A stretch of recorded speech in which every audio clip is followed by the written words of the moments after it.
Hetong milyon. Umalis ka sa pamamahay na to dahil isa ka lang hamak na kaladkarin. Nagulat ang dalaga sa sinabi sa kanya ng magulang ng kasintahan, kaya sinampal niya ito ng mas malaki pang halaga.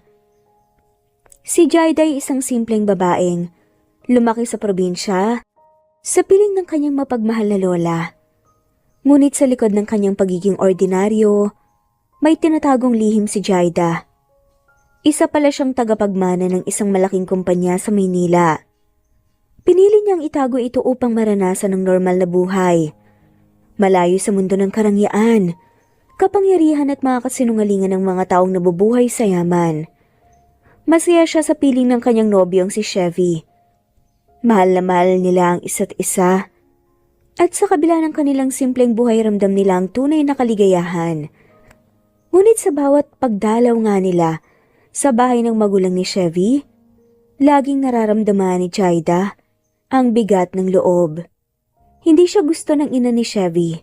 Sa tuwing pupunta sila roon, lagi nga siyang binabatikos mula sa pananamit niya, sa pinanggalingan niya, hanggang sa paraan ng kanyang pananalita. Chevy, baka matumba tayo dan. Natatawang sabi nga ni Jaida habang mahigpit ng hawak nga sa gilid nga ng bangka. Ang likot mo parang bata. Relax ka lang, love. Sagot nga ni Chevy na nakangiti habang nag-aayos ng lambat. Marunong ako. Kung mahulog man tayo, lulubog muna ako bago ikaw. Ano ka ba, Chevy? Huwag kang magsalita ng ganyan. Sigaw ni Jaida sabay hampas nga sa braso ni Chevy. Tumaas lamang ang kilay ni Chevy. Sinasabi ko lang naman ang totoo. Ikaw ang reyna ko, di ba? Dapat ikaw ang una kong ililigtas. Natawa si Jaida tumiling. Naku, puro ka talaga pambobola. Alam mo, kung lahat ng pambobola mo ginto, baka milyonaryo ka na ngayon. Eh di lalong maganda. Sagot nga ni Chevy na may ngisi. Para maibigay ko sa iyong lahat. Bakit hindi mo naman kailangan bigyan ako ng kahit na ano eh? Ang gusto ko lang ikaw. Sagot naman ni Jaida. Napatingin si Chevy kay Jaida. Napahinto ito sa ginagawa at ngumiti ng dahan-dahan. Alam mo ba kung gaano ko kaswerte sa'yo? Ha? Tanong nga ni Jaida habang nakatingin sa dagat. Hindi lang dahil maganda ka. Pero kasi kahit anong hirap at kagulo sa buhay, pag ikaw kasama ko parang wala akong problema. Napayo ko si Jaida pinaglalaroan ng laylayan ng kanyang puting damit. Huwag kang ganyan, baka maiyak ako, no? Eh di umiyak ka. Pupunasan ko naman ang luha mo. Sabay tawa nga ni Chevy at nilapit ang mukha kay Jaida. Pwede rin kitang halikan para mawala yung luha mo. Chevy, bakit bang harot mo? Biglang tumawa nga si Jaida pero hindi niya pinipigilan nga na mamula ang pisngi. Eh kasi ang cute mo. Ang cute mo magalit. Pinandilatan siya ni Jaida. Baka lahat ng babae sinasabihan mo ng cute ng ganyan. Hindi ah. Sagot ni Chevy seryosong tinignan nga si Jaida. Ikaw lang naman ang babae ko. Sandaling natahimik si Jaida. Chevy. Mahinang tawag nga ni Jaida. Yes? Alam mo namang hindi magugustuhan ng mama mo to, diba? Huminga ng malalim si Chevy at tumingin sa kalangitan. Alam ko pero hindi na ako natatakot.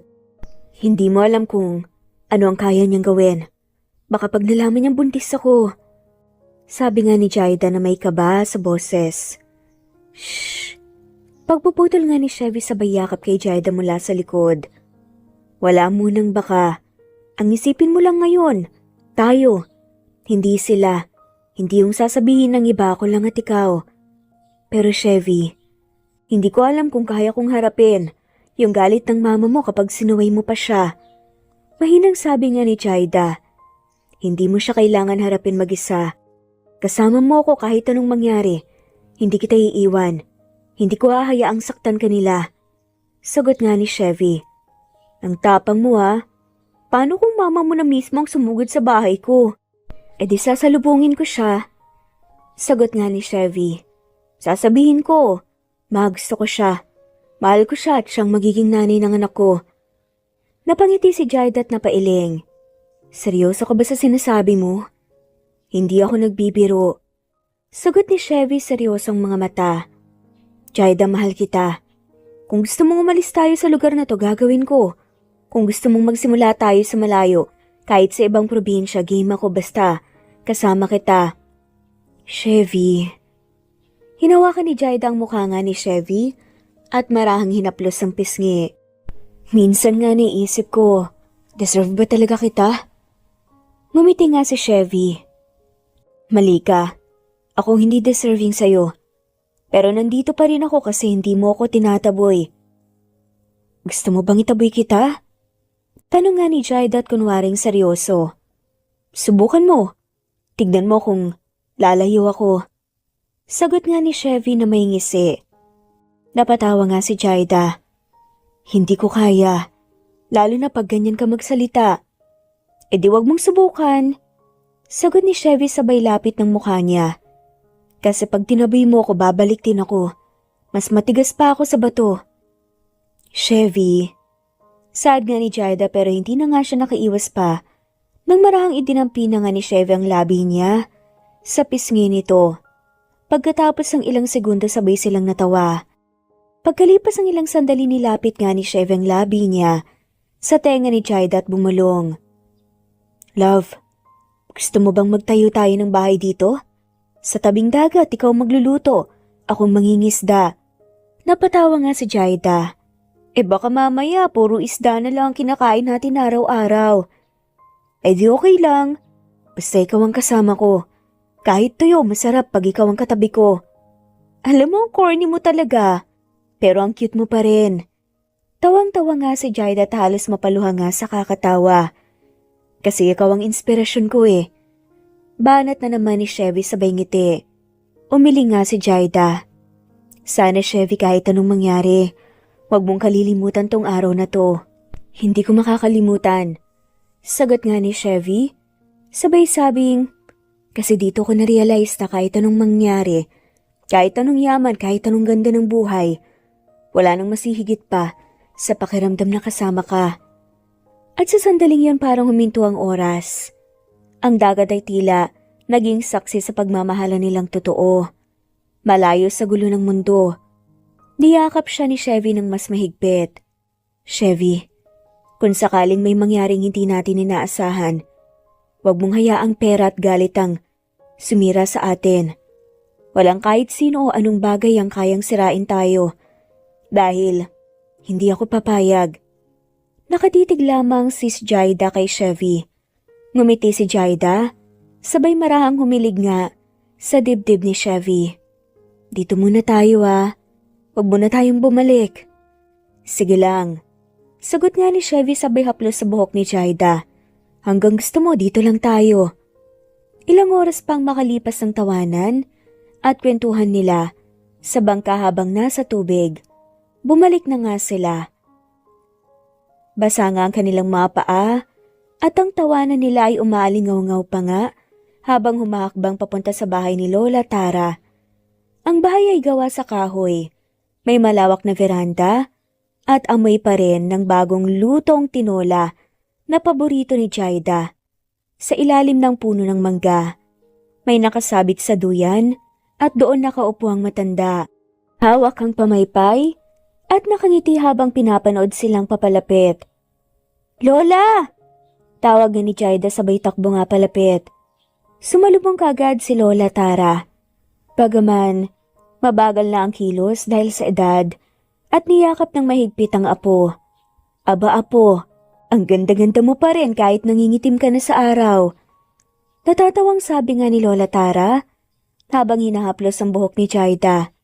At ikaw naman, mas lalo kang tumangkadiho. Akala ko hindi mo na ibabalik tong apo ko. Napakamot nga si Chevy at medyo nahihiya pa. Hindi po Lola. Kahit anong mangyari, uuwi po kami dito. Ganun ba? At bakit pawis na pawis ang apo ko? Hindi mo naman siguro pinahirapan, di ba? Ngumiti si Lola Tara pero matalim ang tingin habang pinupunasan ng pawis nga ni Jaida. Lola? Nagbangka lang kami, yun lang. Biglang protesta naman ni Jaida habang namumula nga ang pisngi. Tumawa si Lola Tara. Ang mamatay kumikislap. Ganun ba? Kasi naman sa itsura niyo parang galing sa honeymoon. Lola, grabe ka. Naku kayo talaga. Halos nahihiyang sabi ni Jaida sabay takip ng muka. Totoo naman eh. Sagot pa nga ni Lola Tara sabay tawa ng malakas. Habang papasok sila sa bahay, naamoy kaagad ni Jaida ang halimuyak ng niluluto. Lola, nagluto ka na naman? Tanong nga ni Jaida. Para sa inyo to, apo. Alam kong gutom kayo, sige upo ko na kayo dyan. Umupo si Jaida sa kahoy na bangko at agad namang nagbuhos ng tubig si Chevy habang pinagmamasdan niya siya ni Lola Tara na pangiti ang matanda. Marespeto ka talaga, iho. Marunong tumulong, gusto ko yan. Hindi lahat ng lalaki marunong gumalang sa matatanda, lalo na pagpogi. Sabi nga ni Lola Tara. Napatawa nga si Chevy. Nako Lola, hindi po ako pogi, sadyang mabait lang siguro. Bait mo nga eh. Pero may tinatago ka bang kalokohan? Tanong nga ni Tara sabay taas nga ng kilay. Wala po. Mabilis na sagot nga ni Chevy pero halatang kinakabahan. Bantayan mo yung apo ko. Marunong yan magmahal. Pero pag nasaktan hindi basta nakakalimot. Napatigil nga si Jaida. Biglang humina ang ngiti niya. Lola? Bulong nga ni Jaida. Ano ka ba apo? Lola mo ako kahit anong mangyari kakampi mo ko. At alam kong mahal mo siya. Sabi nga ni Lola Tara tinaplos nga ang kamay ni Jaida. Tahimik si Jaida sandali saka tumingin kay Chevy na nakatitig lang din sa kanila. Opo Lola, mahal ko siya. Sigurado ka? Tanong nga ni Lola Tara. Ngumiti si Jaida at marahang tumango. Opo, sigurado ako. Biglang bumuntong hininga si Lola Tara saka nagsimulang magsandok ng ulam. Di kain muna tayo. Masarap kumain pag may inspirasyon. Habang kumakain si Jaida tahimik lang. Paminsan-minsan sinusulyapan nga si Chevy na abala sa paglalagay nga ng sabaw sa mangkok ni Lola Tara. Tignan mo tong lalaking to. Marunong pang mag-asikaso ng matanda. Hindi ako nagkamali sa'yo. Ngumiti si Chevy at nahihiyang tumango. Pag may oras po gusto ko pong matuto magluto ng sinigang. Gaya nyo. Ha? Marunong ka magluto, iho? Tanong nga ni Lola Tara. Marunong po magprito ng itlog. Sagot nga ni Chevy sabay tawa. Ay nako, kawawa naman tong apo ko kung ganun. Biro pa ni Lola Tara. Lola, ako naman marunong magluto. Huwag ka nang mag-alala, hindi kami magugutom. Oo nga po. Sabat nga ni Chevy. Sabay sabi pa nga. Ako tagakain, siya tagaluto. Natawa na nga lamang si Lola Tara. Pero tandaan niyo anak, hindi puro lambing ang pundasyon ng pag-ibig. Kailangan matatag kayo. Kapag dumating ang panahon na subukan kayo, huwag niyong iwanan ng isa't isa. Tahimik ang dalawa. Si Jaida ay marahang tumingin kay Chevy at sa titig nilang yun tila may unawaan nga. Lola, paano mo malalaman kung tama pa ba ang pinaglalaban mo? Kapag kahit masakit pipiliin mo pa rin. Kapag alam mong hindi ka lang basta kumakapit, hindi basta-basta kundi lumalaban para sa taong mahal mo. Sagot nga ni Lola Tara. Pero paano kung lahat ng paligid laban sa'yo? Tanong nga ni Jaida. Halos pabulong. Apo, hindi mo kailangan ipaliwanag sa lahat kung bakit mo mahal ang isang tao. Basta alam ng puso mo. Ang importante marunong kayong magpatawad. Magtiwala at manindigan. Napayo ko si Jaida at marahang huminga. Lola, may gusto kong sabihin. Nagtaas ng tingin nga si Lola Tara. Ano yun na po? Lola, buntis po ako. Sandaling natahimik ang paligid. Kahit ang mga ibon sa labas ay parang huminto sa paglipad. Si Chevy natigilan at si Lola Tara naman ay napasandal sa upuan. Nakatitig lang sa apo. Buntis? Mahinang ulit nga ni Lola Tara. Tila hindi makapaniwala. Opo. Sagot ni Jaida at halos pabulong nga na nanginginig ang boses. Lola, alam kong hindi ito yung plano mo para sa akin pero masaya ka ba? Pagputol naman ni Lola. Nakatingin ng diretso sa mga mata ni Jaida. Tumango si Jaida sabay hawak sa kamay ni Chevy. Opo Lola, masaya po ko. Natatakot ako, oo, pero masaya. Tahimik nga si Lola Tara sandali, saka ngumiti. E di yun ang mahalaga. Ang bata biyaya yan, hindi kahihiyan. Napasinghap si Jaida sabay yakap nga ng mahigpit sa kanyang lola. Salamat Lola, akala ko magagalit ka. Magagalit ako. Sa apo kong may pusong marunong magmahal. Siyempre hindi. Mas natakot ka kung wala kang tapang magmahal. Sagot nga ni Lola Tara habang hinahaplos ang buhok nga ni Jaida. Ang mahalaga may respeto kayo sa isa't isa. At ikaw Chevy. Sabay lingon nga ni Lola Tara kay Chevy. Handa ka bang panindigan to? Handa po. Sagot ni Chevy at walang paghalinlangan. Mahal ko po si Jaida. Hindi ko po siya iiwan kahit kailan. Ngumiti si Lola Tara. Mabuti. Dahil kapag iniwan mo yan, ako mismo hahanap sa'yo kahit saan ka magtago. Natawa si Jaida habang umiiyak. Lola, grabe ka talaga. Totoo naman eh. Gusto ko lang masiguro may mag-aalaga sa'yo. Sa inyo. Habang lumulubog na ang araw, tumayo si Lola Tara at tinapik nga ang kamay ng dalawa. O siya, tama na yung drama. Halika, tulungan niyo ako maglinis sa kusina. Tumayo nga si Jaida, tinulungan ng Lola at sinundan naman ni Chevy.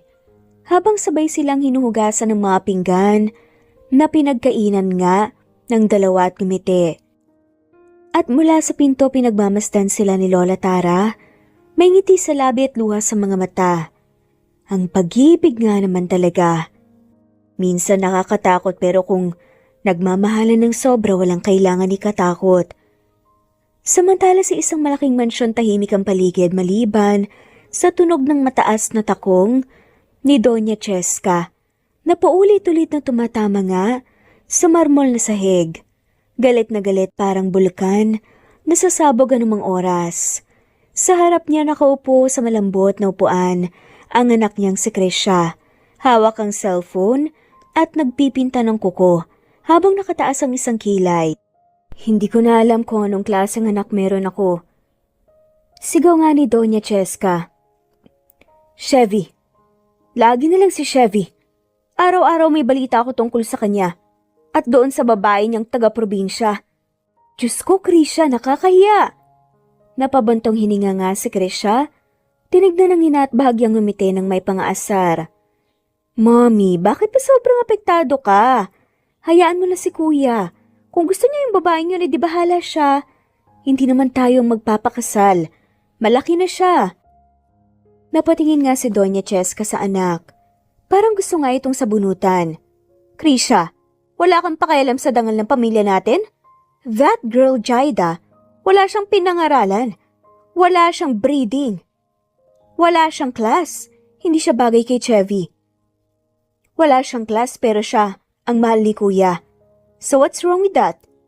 Sagot nga ni Krisha na hindi man lamang nag-angat ng tingin.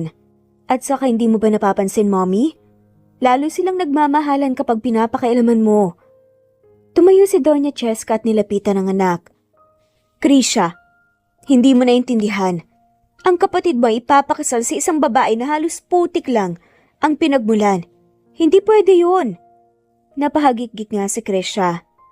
Putik nga siguro pero hindi mo alam. Baka mas matibay pa nga siya kesa sa mga plastic dito sa bahay, Mommy. Krisha. Mamiti lang si Krisha ng matalim. What? Totoo naman ah. Alam mo, Mommy, minsan nakakapagod na ring marinig araw-araw si Kuya. Si Jaida, si Kuya. You act like ikaw ang girlfriend ni Kuya, not her. Krisha.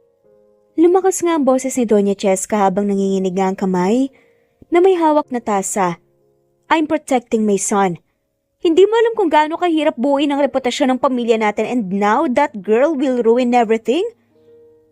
Reputation? Mahinang sabi nga ni Krisha at tumingin sa ina, may halong sarcastic. Reputation na puro utos mo lang ang sinusunod. Mommy, come on. Alam mo kung talaga mahal mo si Kuya, hayaan mong maging masaya siya. Masaya? Krisha, hindi mo alam ang sinasabi mo. Hindi masaya ang buhay kapag nakatira ka sa kahirapan. Hindi mo maintindihan dahil hindi mo pa nararanasan. Bakit parang ikaw, Mommy? Kahit mayaman, hindi rin masaya. Sagot nga ni Krisha na may halong pait. Napatigil nga si Doña Cheska tahimik at ilang segundo bago ito nakapagsalita. Hindi mo alam ang pinagdaanan ko para lang marating kung nasaan tayo ngayon, Krisha.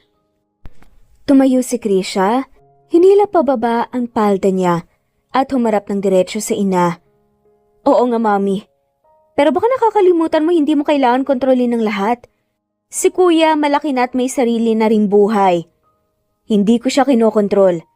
I'm saving him from a mistake. Sigaw pa nga ni Doña Cheska. Kung mistake man si Jaida, hayaan mo siyang matutong masaktan. Pero kung hindi siya mistake, Mommy, baka siya nga yung tama na hindi mo lang kayang tanggapin. Huminto si Krisha at sandali nagkibit balikat. Umiling si Doña Cheska humakbang palapit kay Krisha. You don't understand, anak.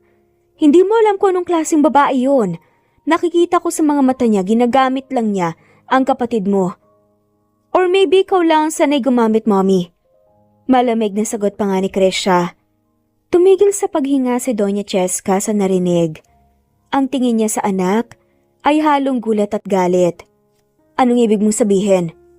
Tumawa si Krisha ng mapait. Nothing. Pero alam mo, Mommy, minsan iinggitin ako kay Kuya eh. At least siya marunong magmahal nang hindi tumitingin sa estado ng buhay. Ako, natutunan kong tumingin sa presyo bago ko matignan ng kabutihan. Salamat sa'yo. Yan ang impluwensya mo. Krisha, anak, hindi mo alam kung bakit ako ganito. Gusto ko lang siguraduhin na hindi tayo babalik sa hirap. Halos mapaluha pa nga saad nga ni Doña Cheska sa kanyang narinig. Pero Mommy, baka hindi kahirapan ang kinatatakutan mo, ang totoo natatakot ka lang na mawala ng kontrol. Tahimik ng ilang segundo lang. Krisha, kung alam mo lang kung gaano ko kamahal ang kapatid mong yon. Mahinang ngunit mariin ang tono nga ni Doña Cheska. Pero hindi mo siya pinagkakatiwalaan. Love without trust, Mommy, is still control. Putol nga ni Krisha sabay tawa ng marahan. Krisha, enough. Ngumiti si Krisha at tumayo at kinuha nga ang handbag sa mesa. Fine. Basta ako hayaan mo si Kuya sa gusto niya. Kung mapapahamak man siya, siya na yung matututo. At least wala siyang pinagsisihan. Hindi yung ikaw yung laging nagdedesisyon para sa kanya. Krisha, bumalik ka rito. Tawag pa nga ni Doña Cheska habang naglalakad palabas ang anak. Good night, Mom. Try to sleep, ha? Pagkasara ng pinto na natiling nakatayo si Doña Cheska, sa gitna ng silid nilingon niya ang malaking larawan ni Chevy sa dingding nakangiti at masaya. Anak, hindi mo lang alam ginagawa ko to para sa'yo. Mahinang sabi pa nga ni Doña Cheska. Ngunit kahit gaano niya subuking kumbinsihin ang sarili, ramdam pa rin niyang may parte sa puso niya na alam ang totoo na hindi lang galit ang nagtutulak sa kanya, kundi takot. Takot na masira ang pangalan ng kanilang pamilya. Makalipas ang ilang linggo, tila nagbago ang takbo ng buhay ni Jaida at Chevy. Hindi na tulad noon na puro gala, tawanan at lambingan sa tabing dagat. Ngayon, bawat galaw ni Jaida ay bantay sarado ni Chevy. Para siyang bantay na hindi pwedeng mawala ng ilang segundo sa tabi ng buntis niyang girlfriend. Umaga pa lang, gising na si Chevy. Nasa kusina siya, nagluluto ng itlog, sinangag at gatas sa tabi. Habang piniprito niya ang itlog, narinig niya mula sa kwarto ang boses ni Jaida. Malakas, inis at medyo paungol. Chevy, ang init-init. Sabi ko buksan mo yung bintana kagabi, hindi mo ginawa. Napakamot na nga lamang si Chevy sa ulo. Ginawa ko naman. Siguro sinara mo ulit. Bakit ko naman isasara? Dumadagundong nga ang boses ni Jaida. At lumabas nga ito sa kwarto. Nakaduster at hawak pa ngang malit na unan. Chevy, ang kulit mo talaga. Sabi ko kasi kagabi gusto ko ng hangin tapos ayan, pawis na pawis ka. Tumakbo ka agad si Chevy palapit sa kanya, may dalang tuwalya. Sige na, huwag ka nang magalit. Halika na, upo ka na muna rito. Pero hindi pa rin makontenta si Jaida. Ano ba tong niluluto mo? Amoy mantika na naman. Alam mo namang ayoko niyan nauumay ako. Natawa nga si Chevy habang pinupunasan ng pawis sa noo ni Jaida. Anong gusto mo? Iba na naman. Kagabi gusto mo ng sinigang. Tapos kaninang madaling araw biglang gusto mo ng adobo. Tapos ngayon ayaw mo na naman. Napahirap nga si Jaida. Buntis nga ako. Hindi mo yan maintindihan, ang bilis kong maumay. Alam ko naman yan, love. Pero baka naman gusto mo ng prutas, bumili ako kagabi Mangga, pakwan, tsaka saging. Sabay yakap nga ni Chevy sa likod ni Jaida. Napahinto si Jaida na kasimangot nga pero kinikilig. May mangga talaga? Opo. Kinuha nga ni Chevy mula sa ref ang platong may hiwang mangga at bagoong. Ayan, special yan. Ako pa mismong naghiwa kagabi habang tulog ka. Nang makita ni Jaida ang mangga, agad niyang kinuha at kumain nga ng piraso. Okay na to. Pero wag mo nang gawing araw-araw, baka maumay na ako ulit. Napangiti si Jaida habang umunguya. Kapi mambuntis. Ano pa gusto mo mamaya? Lulutuan kita. Gusto ko ng ice cream. Pero ayoko ng vanilla Gusto ko yung may chocolate bits tsaka marshmallow. Sagot ni Jaida na parang bata. Noted po, magpapadeliver ako ngayon. Tumango si Chevy at mabilis na naglabas nga ng cellphone. Napailing si Jaida. Hindi mo na kailangan i-deliver. May tindahan lang sa kanto, di ba? Bili tayo, sama ako. Hindi pwede. Baka madulas ka pa. No way, Jaida. Dito ka lang, ako nang lalabas. Tinignan nga siya ni Jaida nang masama pero halatang natutuwa. Chevy, sobra kang magalala. Hindi naman ako babagsak sa kalsadang praning mo. Hindi bali ng praning. Sagot nga ni Chevy habang nilalagay nga ang tsinelas. Kesa naman mapahamak ka. Napangiti si Jaida pero agad ding nagkunwaring suplada. Sige na nga. Bilisan mo baka magbagong isip ko. Lumabas nga si Chevy at bumalik makalipas ang 20 minuto. Pawisan, may dalang 2 ice cream tub at maliit na buke ng bulaklak.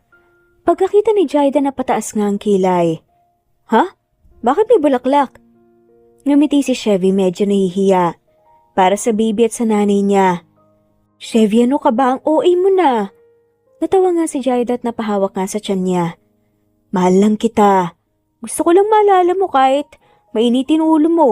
Kahit lagi mo akong pinapagalitan, love pa rin kita.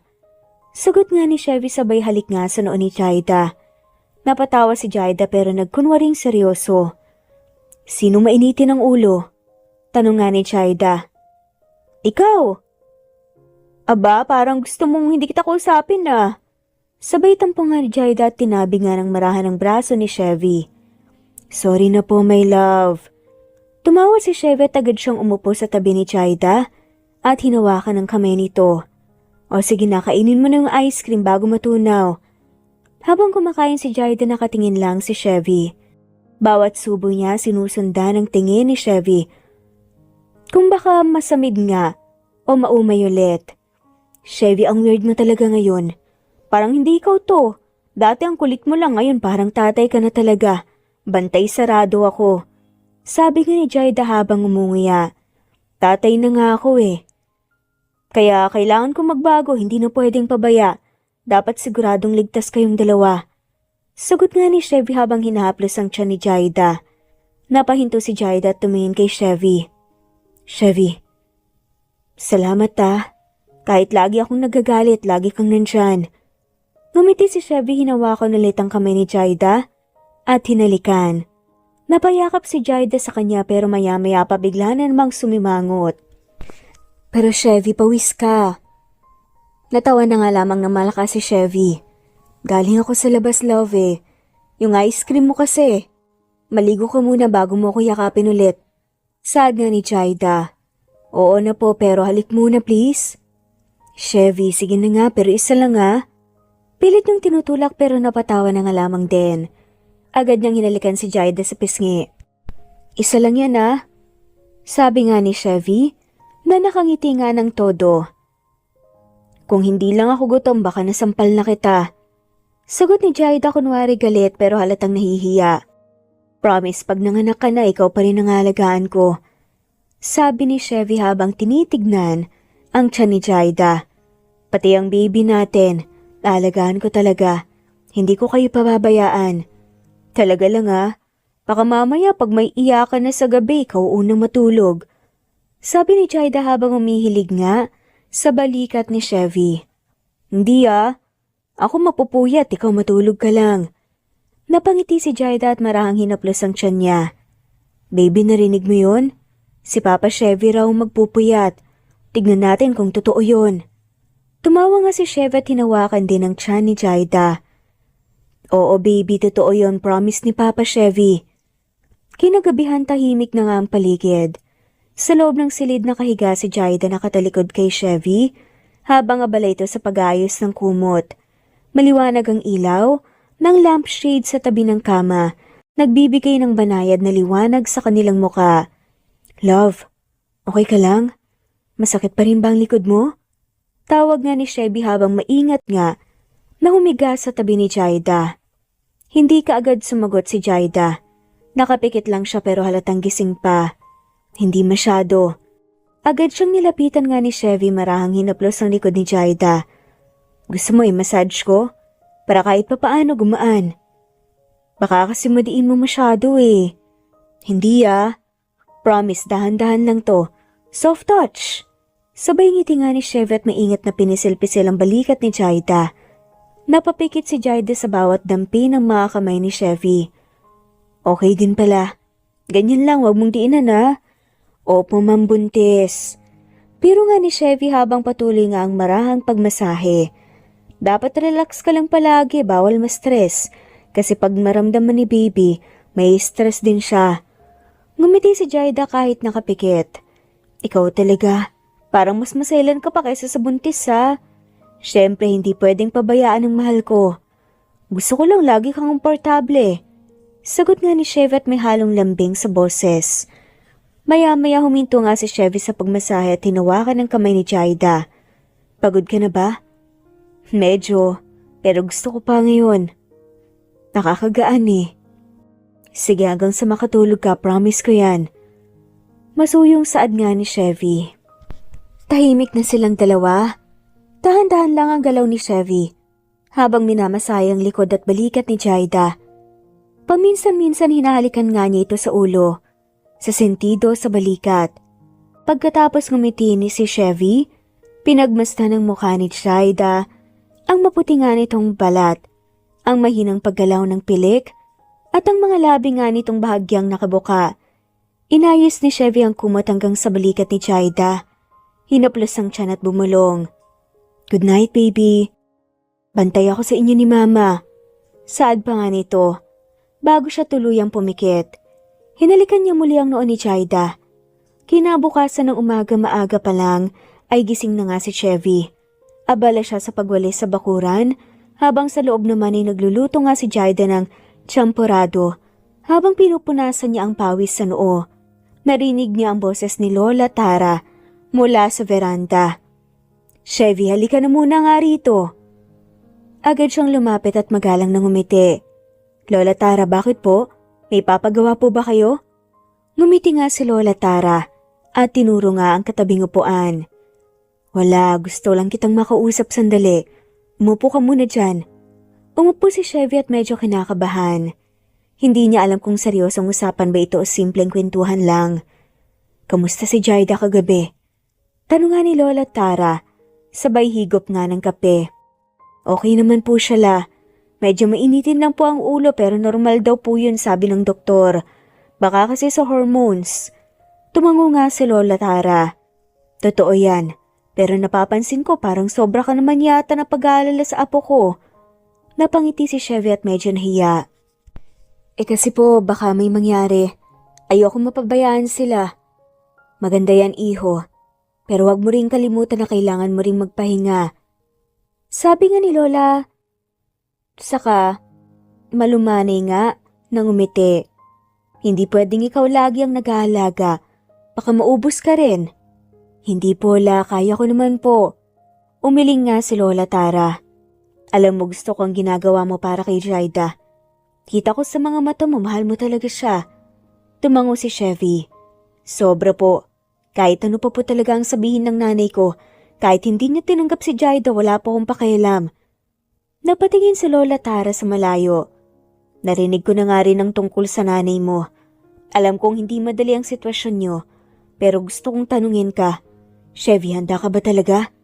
Hindi lang yung pag-aalaga habang buntis si Jaida, kundi yung buong buhay niyo. Napayo ko si Chevy. Ilang segundo bago nga siya sumagot. Handa po ko la. Alam kong may mga darating na problema pero ayokong tumakbo. Natutunan ko kay Jaida kung paano magmahal ng hindi umaasa at umaatras. Ngumiti si Lola Tara. Bakas nga sa muka, ang paghangang may halong pag-aalala. Maganda yan, iho. Pero tandaan mo rin ang pagmamahal. Hindi lang puro lambing. Kasama dyan ang sakripisyo, tiwala at respeto. Opo, la. At gagawin ko po lahat para sa kanya. Tahimik sila sandali. Alam mo, nung bata pa si Jaida, laging takot yan, marupok ang puso niyan. Masyadong mabait, mapagbigay. Kaya kung sakaling dumating ang araw na mapagod ka, aalalahanin mo kung gaano siya lumaban para sa'yo. Napahinga ng malalim si Chevy. Hindi ko siya bibiguin, la. Pangako po yan. Ngumiti nga si Lola Tara sabay tapik nga sa balikat ni Chevy. Ayan, yan ang gusto kong marinig. Alam mo, sa unang tingin, parang kalug kang bata, kakaiba kang magmahal, kaya siguro minahal ka ni Jaida. Napatawa na nga lamang si Chevy at medyo namula. Siguro po, pero sa totoo lang, mas natututo po ako sa kanya araw-araw kahit mainitin ang ulo niya. Kahit minsan gusto ko na pong sumuko sa isang tingin lang niya, parang kaya ko ulit. Ganyan ang tunay na pag-ibig. Sabi pa nga ni Lola Tara sabay ngiti. Tahimik silang dalawa habang pinagmamastan. Ang umagang unti-unting lumilinaw sa loob nga. Narinig nga ang boses ni Jaida, malambing at tinaantok pa. Chevy, yung gatas ko nasan? Napatawa nga si Chevy at agad na tumayo. Ayan na po si boss. Kailangan ko na pong bumalik la. Tumawa na nga rin si Lola Tara. Sige, iho, alagaan mo pa rin siya. Pero alagaan mo na rin ang sarili mo. Opo, la, salamat po sa tiwala. Habang papasok nga si Chevy sa bahay, sinundan siya ng tingin ni Lola Tara. Nakangiti at bahagyang napapailing. Tila nga sa wakas. Nakahanap na ng taong tunay na magmamahal nga sa apo ko. Bulong nga ni Lola Tara. At sobrang saya nga niya. Sa loob ng bahay, nang magkita sila ni Jaida, agad nga siyang hinila nito sa mesa. Chevy, may tsampurado ako pero gusto ko ikaw maglagay ng gatas. Ang dami mo kasing nilalagay, masarap pag ikaw gumawa. Tumawa si Chevy sabay upo nga sa tabi ni Jaida. Opo, mambuntis.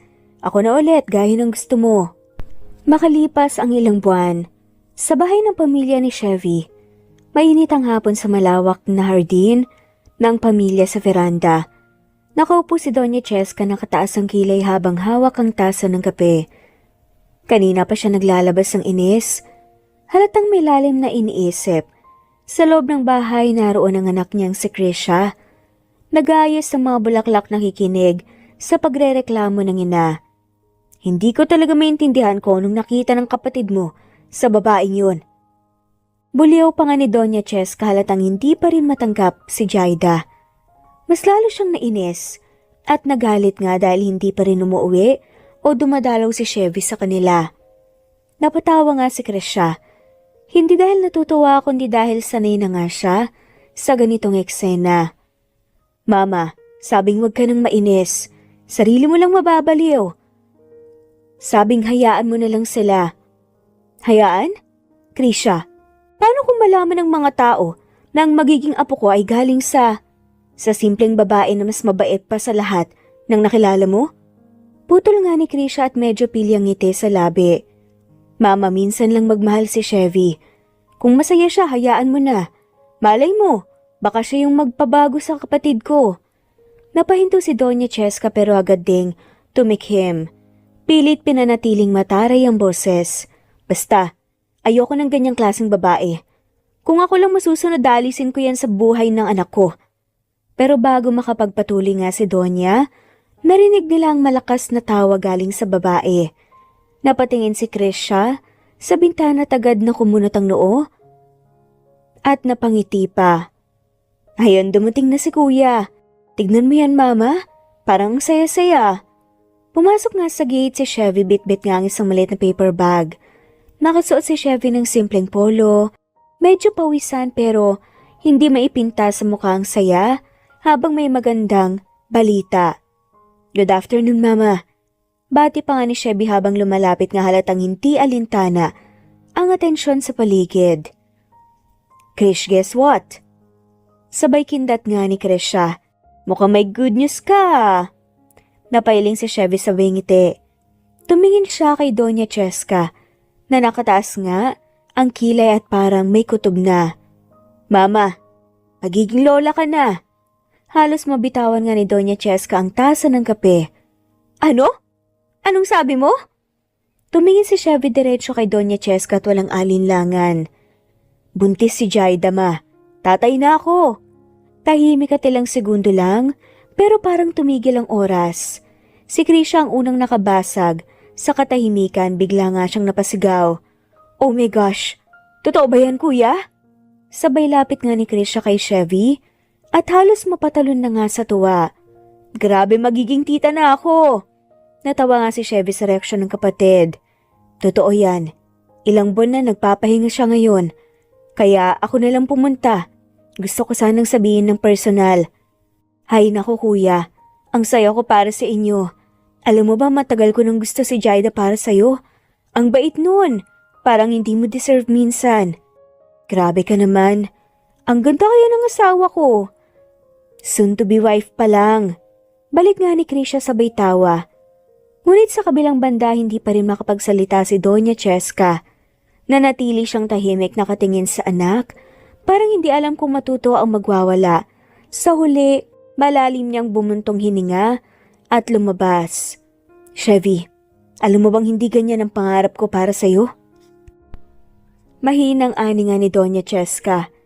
Tumango si Chevy at lumapit sa ina at tumupo nga sa tabi nito. Alam ko, ma.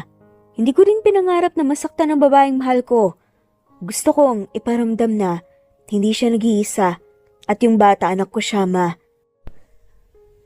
Wala akong balak itago yan. Napatingin si Doña Cheska sa anak. May mga bakas ng galit pero may halong emosyon. Paano kung hindi niya kaya? Alam mo naman ang buhay natin, Chevy. Hindi ganun kadali. Ma, hindi mo siya kilala tulad ko. Maganda si Jaida sa labas at panloob. At hindi lang siya basta babae. Siya yung babaeng kahit ilang beses mong insultuhin, ngingitian ka pa rin. Siya yung babaeng kahit walang pera may dignidad. Siya yung gusto kong makasama sa habang buhay. Tumango si Krisha sabay ngiti. Tama si kuya, mama. At saka tingin ko, mainit ang dugo mo kay Jaida kasi hindi mo pa siya nakikilala. Natahimik nga muli si Doña Cheska. Pinilit niyang iwasan ang mga tingin ng dalawa. Pero hindi niya maitago ang biglang pagluwangga ng dibdib. Basta. Mahinang ani nga ng Donya. Ayoko masaktan ka, Chevy. Kung totoo talagang mahal mo siya, patunayan mo. Gagawin ko, ma. Hindi ko siya iiwan, hindi ko kayo papahiya. Tugon nga ni Chevy at may tapang sa mata. Pagkatapos nun tumayo nga si Krisha. Napakamot na nga lamang ng ulo at ngumiti ng malaki. Diyos ko, ang saya ko talaga. Magiging tita na ako pero mama, alam mo bang, pag babae yung baby gusto ko akong magbigay ng pangalan?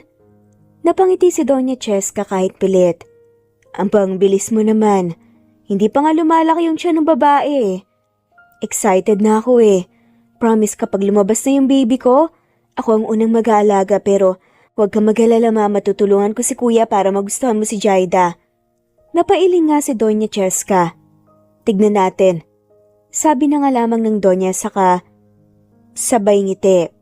Baka sakaling mali nga ako sa unang tingin. Ngumiti si Chevy at nakahinga ng maluwag. Masalamat. Hindi mo alam kung gaano ko yan pinangarap na marinig. Ngunit hindi alam ni Chevy na ang pinapakita ng kanyang ina ay pagpapanggap lamang dahil mas lalo lang nagalit si Doña Cheska sa nalaman. Mas lalo niyang hindi matanggap si Jada para sa kanyang anak. Kaya kung ano-ano na ang naiisip ni Doña Cheska. Ilang linggo makalipas, mas lalong alagang-alaga ni Chevy si Jada na mainitin pa rin ang ulo dahil sa pagbubuntis, bumibigat na rin ang tiyan ni Jada at minsan ay hirap na siyang maglakad. Linggo. Mainit ang umagang iyon pero sa loob ng bahay malamig at maaliwalas. Amoy gatas, amoy bagong laba at amoy sinangag. Si Chevy ay abalang-abala sa kusina, naka-apron pa ng kulay asul. Habang si Jada nakaupo sa sofa, nakataas ang mga paa, may unan sa tiyan at hawak ang malamig na juice. Chevy, yung sinangag mo nasasunog na, kanina ko pa naaamoy. Sad nga ni Jada sabay turo nga sa gilid ng mesa. Hindi to sunog. Napatawa na nga lamang si Jada sabay irap. Kung hindi lang kita love, papalitan na kita, chef. Lumapit nga si Chevy sabay bit-bit nga ang plato. Sus, hindi mo ko pwedeng palitan, ako lang pwede. Malamang, hindi mo kasi kayang hindi magkalat sa kusina. Totoo yan. Ayan o, ginawa ko yung favorite mong juice, fresh orange with honey. Sabi ni Lola Tara, healthy daw yan para kay baby. Okay, fine, pasado ka na sa umaga. Pero pwede bang dagdagan ko ng bonus? Anong bonus? Kunot noo nga na saad nga ni Jada pero nakangiti na. Bonus cuddle. Kasi alam mo bang sa bawat yakap bumababa raw ang stress level ng buntis? Bigla siyang niyakap ni Chevy mula likuran. Marahan lang at parang ayaw may istorbo ang baby sa loob ng tiyan niya. Ha? Saan mo naman nabasa yan? Tanong nga ni Jada pero hindi na nga rin tumutol pa. Nakapikit nga siya. Ramdam ang init ng katawan ni Chevy sa likod niya. Sa Google. Legit source yun. Napatawa nga si Jada kahit gusto nga niyang magtaray. Baliw ka talaga. Pero sige na nga, gusto ko rin naman tong cuddle mo. Tahimik sa lang sandali. Si Chevy nakadikit nga ang ulo sa balikat ni Jada habang marahan niyang hinihimas ang tiyan niya. Love, alam mo ba? Parang hindi pa rin ako makapaniwalang may baby na tayo. Minsan paggising ko, tinititigan kita. Tapos iniisip ko kung panaginip lang to. Baliw, hindi to panaginip. Totoo to pero minsan ako rin hindi makapaniwala. Lalo na kapag naririnig kong ikaw ang nag-aalala kahit simpleng pagubo ko lang. Siyempre naman, ang baby natin mahalaga. At ikaw lalo na. Alam mo ba kaninang madaling araw nagising ako kasi parang ang lamig mo? Tapos binalot kita ng kumot. Chevy, naka-aircon kasi. Kaya pala pawis na pawis ako pagising, binalot mo pala ako parang lumpia. Safe ka naman, 'di ba? Balik nga ni Chevy na may ngiti. Napailing na nga lamang si Jada. Pero baka sa mukha ang kilig. Kung hindi lang kita mahal, baka pinagalitan na kita pero sige na nga. Sweet ka naman kahit makulit. Ako makulit? Hindi ah. Ikaw nga tong moody, minsan gusto mo ng ice cream tapos pag binili ko ayaw mo na. Kasi minsan pag naamoy ko, bigla ako nasusuka. Kasalanan ko ba kung unpredictable tong moods ko? Tsaka hormones? Kasalanan ng hormones mo pero kahit anong mood mo, cute ka pa rin. Sabi nga ni Chevy habang pinipigil ang tawa. Chevy, ang galing mo talagang maging sweet kapag gusto mong makalusot ah. Bulong nga ni Jada. Hindi ako lumulusot. Love, sinasabi ko lang yung totoo. Hinaplos ni Chevy ang pisngi ni Jada. Kasi kahit anong araw, kahit anong ugali mo, kahit mainit ang ulo mo, ikaw pa rin yung gusto kong gisingan araw-araw. Natigilan nga si Jada. Minsan iniisip ko, ang swerte ko. Kasi kahit ang dami nating pinagdaanan, hindi ka sumuko. Sabi nga ni Jada habang nakasubsob nga sa dibdib ni Chevy. Siyempre naman hindi ako susuko. Lalo na ngayon may baby na tayo. Jada, hindi ko hahayaang maramdaman mong mag-isa ka. Promise mo yan ha. Kasi kapag nangako ka, kailangan mong tuparin. Bawal ang word na iwan sa buhay ko. Wala sa vocabulary ko yan. Walang iwan na, never. Sagot pa nga ni Chevy sabay halik nga sa labi ni Jada. Banayad at puno ng lambing. Sandaling natahimik nga silang dalawa. Maya-maya pa naramdaman ni Jada ang marahang sipa nga ng baby sa loob ng tiyan niya. Chevy, ano? Gumagalaw siya! Halos mamangha nga si Chevy parang bata. Oh my God, naramdaman ko, love. Naramdaman ko talaga. Tumawa nga si Jaida. Sabi ko sa'yo, mahilig tong baby mong mangulit eh. Manang-mana sa'yo. Aba, kung sa akin, di siguradong playful to. Pero love, grabe nakakatuwa. Parang bawat galaw niya, sinasabi niya nandyan siya. At parang sinasabi rin niya excited na nga siyang makita ka. Ngumiti si Chevy at muling hinaplos ang siya ni Jaida. Excited din ako. Lalo na kapag nakita ko kayong dalawa. Promise gagawin kong pinakamaganda at pinakamasayang pamilya to. Natawa si Jaida habang pinupunasan ng luha sa gilid ng mata. At sa hapon na yon, habang unti-unting lumulubog ang araw sa labas ng bintana, magkatabi silang dalawa sa sofa. Si Jaida, nakasandal sa dibdib ng lalaking nagmamahal sa kanya, at si Chevy, marahang hinihimas ang tiyan niya. Hindi kailangan ng magarang bahay o kayamanan. Sa bawat tawa, sa bawat yakap, at sa bawat I love you na paulit-ulit nilang binibigkas, sapat na. Dahil para kay Chevy, ito na ang pinakamasayang pangyayari ng buhay niya, ang alagaan ng babaeng minahal niya ng totoo at ang baby nilang simbolo ng pag-ibig na walang kapalit. Kinabukasan, mainit ang araw ngunit malamig ang simoy ng hangin mula sa bukas na bintana ng bahay ni Jaida at Chevy. Tahimik ang paligid, maliban sa tunog ng mga ibon sa labas.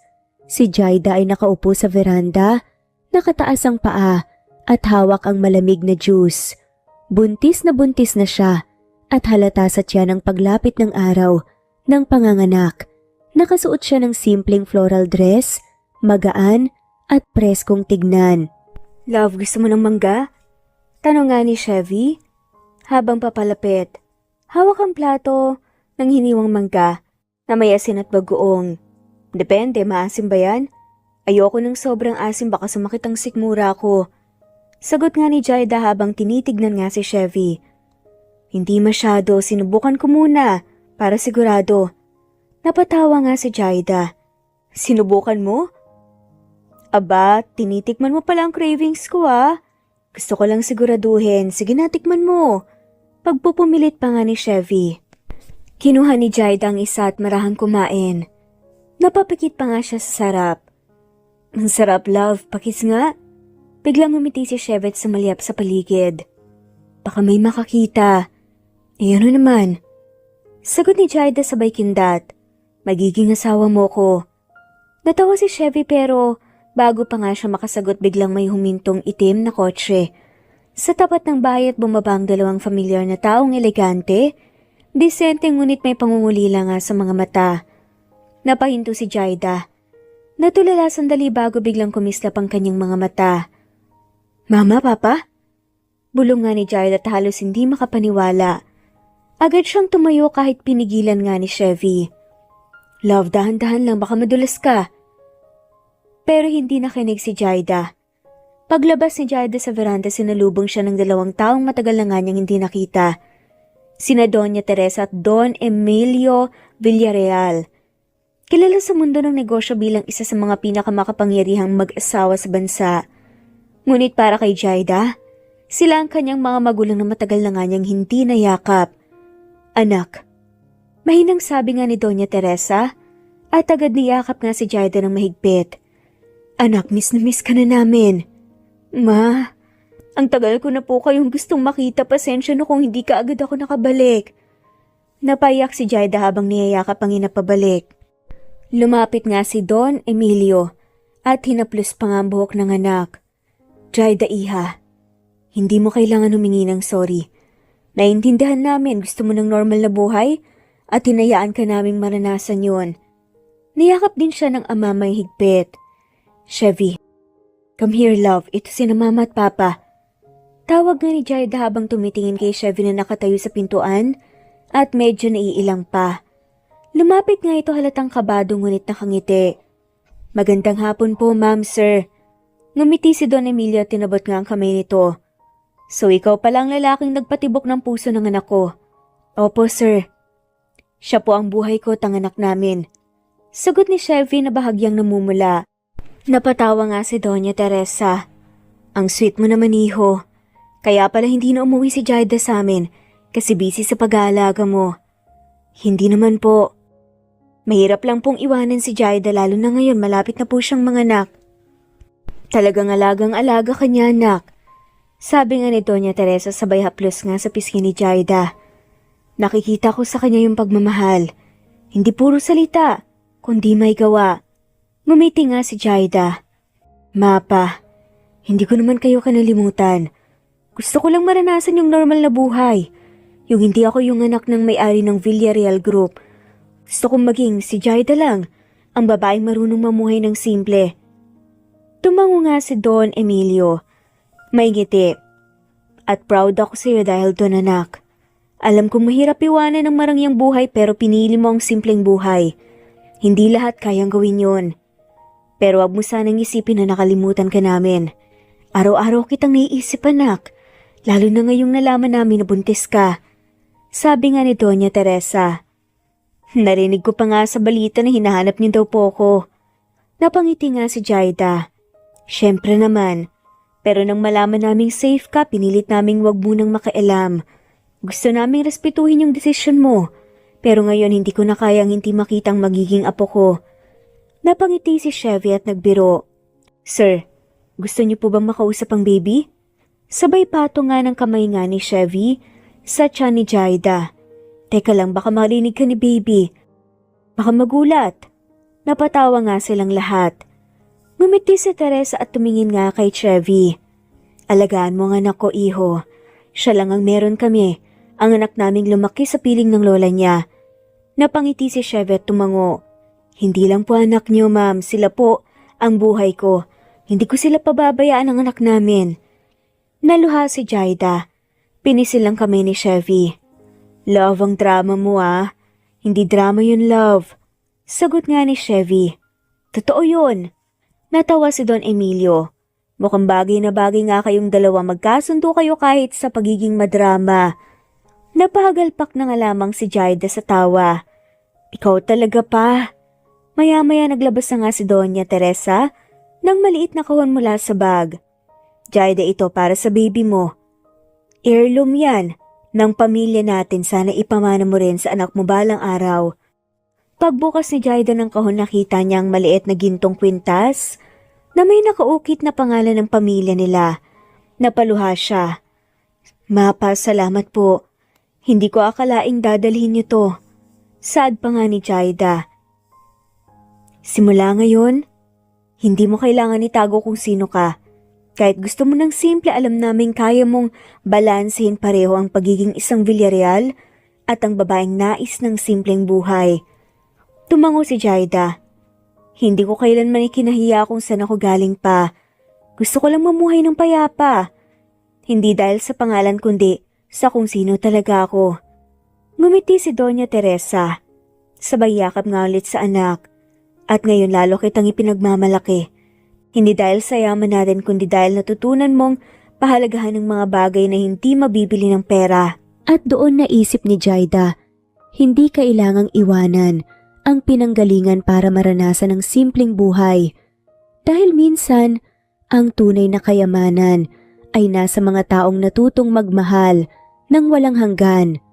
3 araw na natili ang mga magulang ni Jaida sa kanila. Tuwang-tuwa naman si Lola Tara na dinalaw rin siya ng anak na si Doña Teresa. At ngayong araw ay wala si Chevy dahil kinailangang may bilhin, kaya si Jaida lamang ang natira. Pero may isang hindi inaasahan na bisita ang dumating si Doña Cheska sa bahay ni na Jaida. Sa may balkonahe, nakaupo si Jaida, nakadamit lang ng simpleng floral dress habang inaayos ang buhok na hinahangin.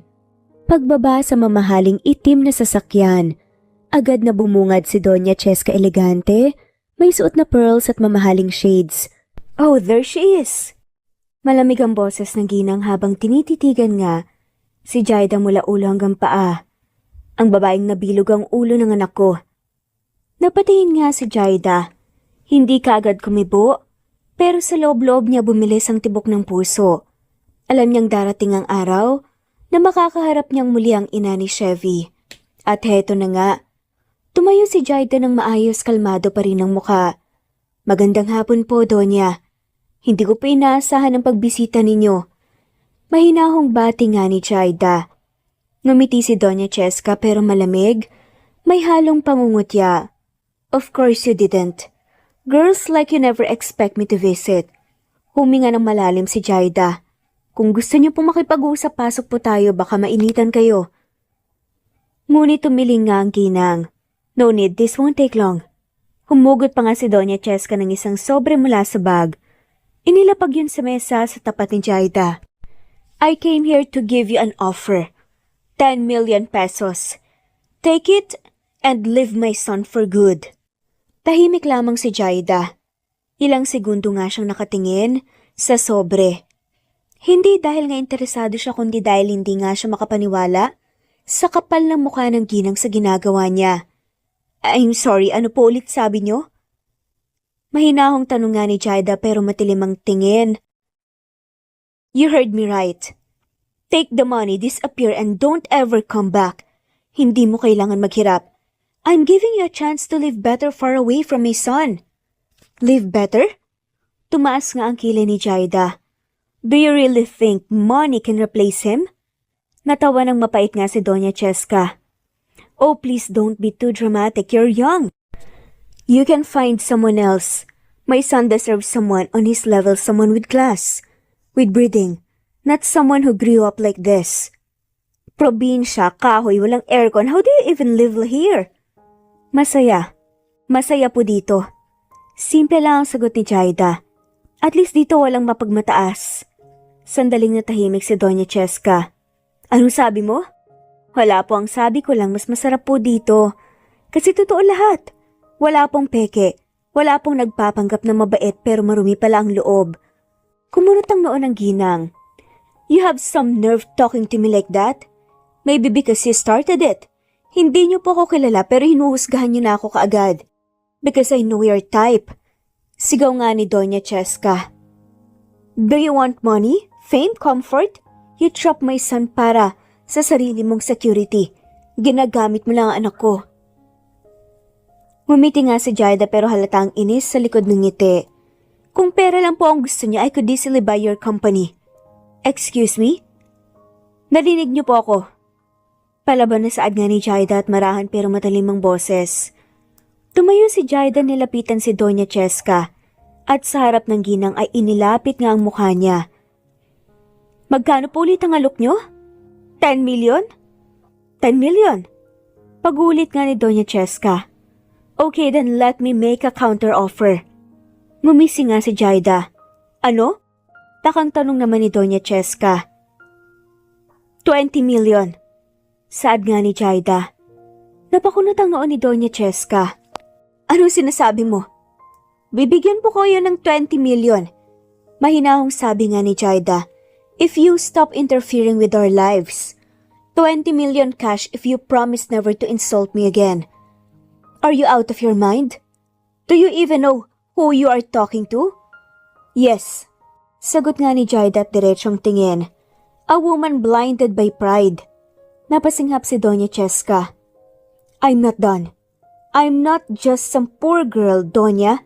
I am Jaida Santiago Villarreal, the granddaughter of Tara Santiago, heiress of Villarreal Holdings, so please. Ngumiti nga si Jaida ng matalim at nagpatuloy. Don't insult me with your cheap offer. Nanlaki mga mata ni Doña Cheska. What? Villarreal Holdings? Yes. And just so you know, I could have easily bought your son's company if I wanted to. But I didn't because I love him, not his wealth. Tahimik nga si Doña Cheska. Halata ang gulat sa mukha niya para hindi makapaniwala. If that's true, bakit mo tinago? Kasi gusto ko ng normal na buhay. Sabi nga ni Jaida. Gusto kong maramdaman kung paano mabuhay nang hindi tinitignan sa apelyido at estado. Gusto kong makilala ng mga tao dahil sa kung sino ako, hindi dahil sa yaman namin. Natahimik nga lamang ang ginang. So you are telling me na kaya mo pinili ang anak ko? Hindi sa ganon. Because I love him. Putol pa nga ni Jaida, diretso ang tingin. Walang halong interes, walang halong pera, just love. Ngayon ay si Doña Cheska naman ang hindi makatingin. Na tila naiilang at nahihiya. Hindi ko alam. Bulungan ni Doña Cheska. All this time akala ko. Akala niyo po ano? Mahirap ako? I don't blame you, hindi niyo lang po kasi kayang isipin na may taong pipili ng simpleng buhay kahit mayaman siya, but I did. Tumawa si Jaida ng mahina at sarcastic. Huminga naman ng malalim si Doña Cheska. Kung totoo man lahat ang sinasabi mo, then you are a brave woman. Ngumiti si Jaida may halong pagod. Hindi po ako brave. I'm just a woman who loves your son too much to let him go. Lumapit si Jaida. Marahan nga pero may respeto. Pero kung gusto niyo pa rin po akong bayaran para lumayo, gawin na lang nating fair. 20 million para pareho po tayong hindi lugi. Natawa ng mahina si Doña Cheska. Pero sa unang pagkakataon may halong hiya nga sa tawa niya. Here's something else, Jaida. Thank you. I take that as a compliment. Sagot nga ni Jaida. Tumayo si Doña Cheska marahang tumango. I misjudge you.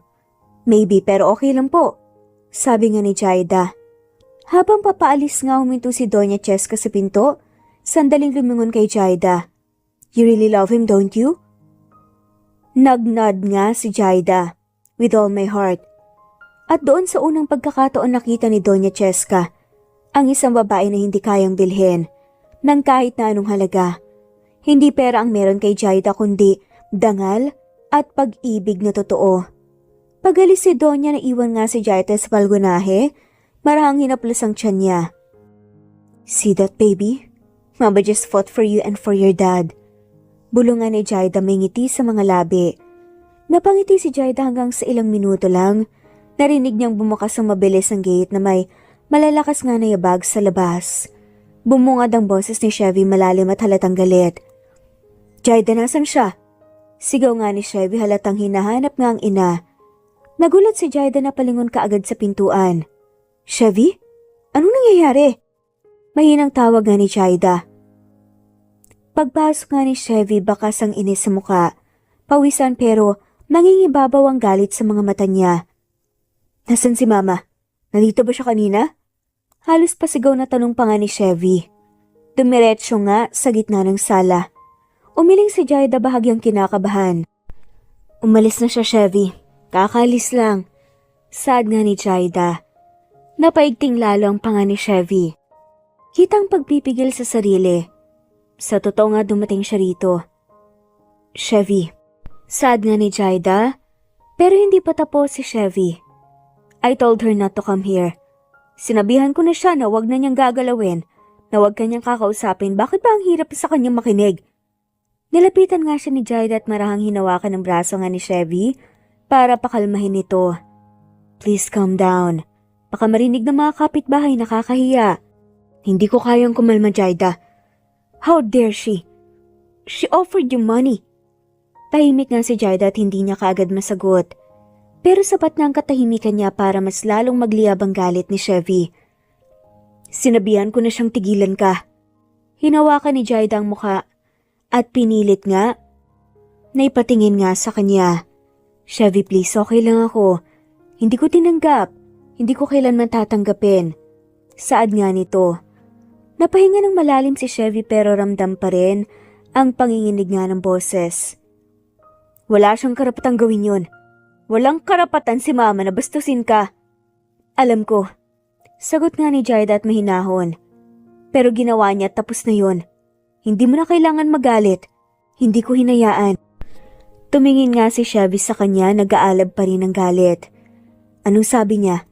Lahat. Mahinang sagot nga ni Jaida. Na hindi ako bagay sa'yo, na mahirap ako, na ginamit kita, na gusto ko lang ng pera. Napalayo ng konti si Chevy, napakapit nga sa ulo. I swear sometimes I don't understand her. Sa tingin niya, pinoprotektahan niya ako pero sinasaktan lang niya ako. Huwag mo nang patulan, wala na siyang magagawa pa. Pagpapakalma nga sa kanya ni Jaida. Ngunit tumiling si Chevy at galit pa rin. Hindi, pinahiya niya ako, pinahiya ka niya. At ininsulto kanya, ang babaeng mahal ko, at ang ina ng anak ko. Hindi ako pwedeng manahimik.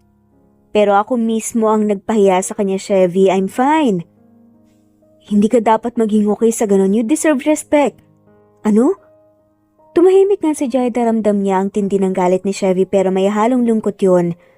Nagaling nga sa pagka-disappoint sa sariling ina. Chevy, nakita ko kung gaano ka mabuting anak. Alam kong mahal mo ang mama mo kahit minsan napapagalitan ka niya.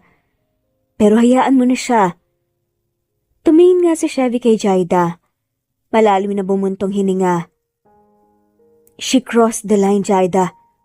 Dinisrespect ka niya at ang anak natin. Ngumiti si Jaida ng marahan. Baka kasi takot lang siya. Takot siyang mawala ka. Umiling nga si Chevy at hindi mapakali. Still, she had no right. Alam mo bang tinawagan niya ako? Kanina? Nagmamagaling pa. Sinasabing ginawa niya raw yun para sa kabutihan ko. I almost shouted at her on the phone. Baka mas lalo mo lang siyang masaktan. Sagot nga ni Jaida. Alam mo naman kung gaano siya ma-pride. Exactly. Her pride is the reason why she always ruins everything. Galit pa rin ang tono ni Chevy. Napahinga ng malalim si Jaida. Nilapitan niya ulit si Chevy. Hinaplos ang pisngi ni Jaida. Hey, look at me. Hindi ako umiyak, hindi ako nagalit, hindi ako na-stress. Hindi ko siya pinatulan. Hindi mo siya pinatulan? Halos hindi makapaniwalang saad ni Chevy. Ngumiti nga si Jaida. Of course not. I just told her who I really am. Napakunot ang noon ni Chevy. Anong ibig mong sabihin? Sinabi ko sa kanya ang totoo. Ang tungkol sa pamilya ko. Nanlaki mga mata ni Chevy. You mean sinabi mo na Villarreal ka? Tumango si Jaida, kalmado, and I think she almost fainted. Sandaling natahimik nga si Chevy sa unang pagkakataon na palitan nga ng pagtataka at bahagyang ngiti ang galit niya. Sinabi mo talaga sa kanya? Oo nga. Inoferan ko pa nga siya ng 20 million counter offer sa 10 million niya. 20 what? Napatawa nga si Chevy, halatang hindi makapaniwala. You offered my mom 20 million pesos. Well, nagumpisa naman siya Inoferan niya ako ng 10 million. Para daw iwan kita so I thought, why not return the favor? Ngayon tuluyang napangiti si Chevy pero halata pa rin ang inis. Sana nakita ko man lang yung mukha niya. Sad pa nga ni Chevy. Tahimik siya. Tamimi, hindi nakasagot. Siguro nagulat lang. Tumatawang sagot din ni Jaida. Huminga ng malalim na si Chevy at naupo nga, napapailing. She really needs to stop meddling in my life. Baka magbago rin siya. Sagot nga ni Jaida nakaupo sa tabi ni Chevy. Lahat naman natututo kapag tinatamaan ng reality. Tumingin si Chevy kay Jaida. Marahang hinawakan ng kamay ni Jaida. I'm sorry, Jaida. Sa lahat ng mga sinabi ng mama ko, hindi mo deserve yun. Ngumiti si Jaida bahagyang siniksik ang ulo sa balikat ni Chevy. Hindi mo kailangan mag-sorry. Hindi naman ikaw yun Pero kakausapin ko pa rin siya. At sasabihin ko na wag nang uulitin pa to. Chevy, wag mo nang awayin si mama. Hayaan mo na to, ako nang bahala, okay? Hindi ako mapapalagay, hindi ako makakapagpaliwanag sa kanya. She has to understand that I love you and I'll choose you no matter what. Napangiti si Jaida. Chevy. Tumingin si Chevy kay Jaida seryoso. I mean it, Jaida. I'm done hiding. I'm done letting her decide for me. Ikaw ng pamilya ko ngayon. Tahimik silang dalawa ng ilang sandali pa. Nakatitig sa isa't isa. Then promise me one thing. Ano yun? Promise me you'll still love your mom kahit ganun siya. Kahit sa dulo. Kasi siya pa rin ang ina mo. Tumango si Chevy marahang hinaplos sa buhok ni Jaida. Promise. But she'll have to learn to respect the woman I love. Ngumiti nga si Jaida. Magiging okay naman tayo Saglit na natahimik si Chevy bago nga tumango. Oo naman. We'll be more than okay, I promise. Sa paglipas ng mga linggo, tila lalo pang ang naging maayos at masaya ang buhay ni Chevy at Jaida.